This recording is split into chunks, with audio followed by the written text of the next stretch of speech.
not getting paid are the folks that are protecting this country. We're going on 4 weeks without our folks receiving a paycheck. Our federal employees, and it's just ridiculous, it's beyond ridiculous at this point. No one should be held hostage without a paycheck while they figure out exactly what needs to be done. And I'm all for border security, I believe everybody is. But again, let's have those discussions. Let's put the experts in the room. Let's put the lawmakers in the room. Make that happen. But let's get our people paid. We've got a lot of bad folks out there that want to do a lot of harm in this country. And we owe it to those that are protecting us to pay them. It's a simple concept. I really don't care if you're a landscaper or if you're a physician. If you go to work, you should get paid. We cannot continue to hold these folks hostage while this debate continues. I don't even know where to start here. It's been a rough past month, not only for me, but for my coworkers, for all the other federal employees. It's hard, you know, everyone is going through a tough time, whether they had savings or whether they live paycheck to paycheck.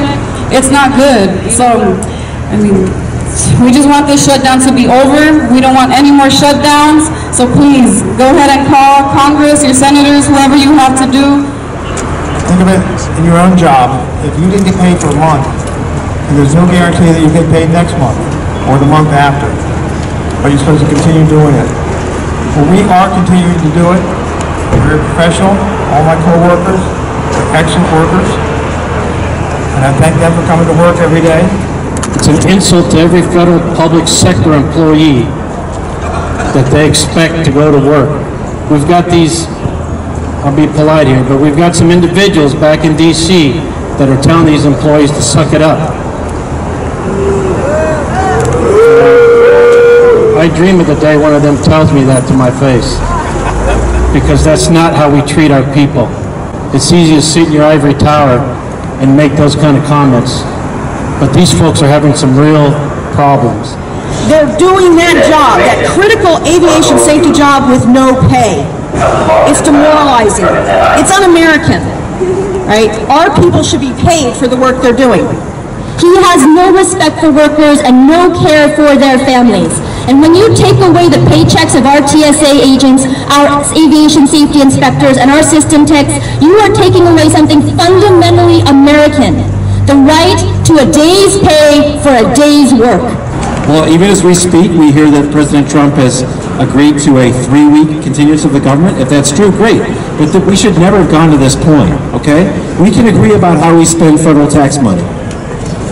But we should do that while the government's open. And think of, you know, keeping the skies safe, keeping terrorists out of our country, screening cargo, operating the Coast Guard. All those people deserve our support. And I'm just sick and tired of beating up on public employees who are just doing their jobs. We just heard from professionals who work every day to keep our airports safe. TSA agents who vet passengers, screen bags, stop terrorists. We've offered several ideas about border security that are serious. I gave an address for the Democrats last week. We offered a whole bunch of them. We're willing to talk about those. They're investments that we can agree on, but not while the government's closed, not while these people aren't being paid, not while they don't get their paychecks. This government can be messy. We can have disagreements over policy, but I'm sick and tired of our federal employees who are so critical to our security being used as political pawns. Let's get this government open. Let's do it now, and let's never do this again. Yes. And the way I came up, you put in the work, you get paid. So, our federal workers, they deserve respect. They keep us safe. They keep planes in the air and our travelers secure. To use them for political purposes.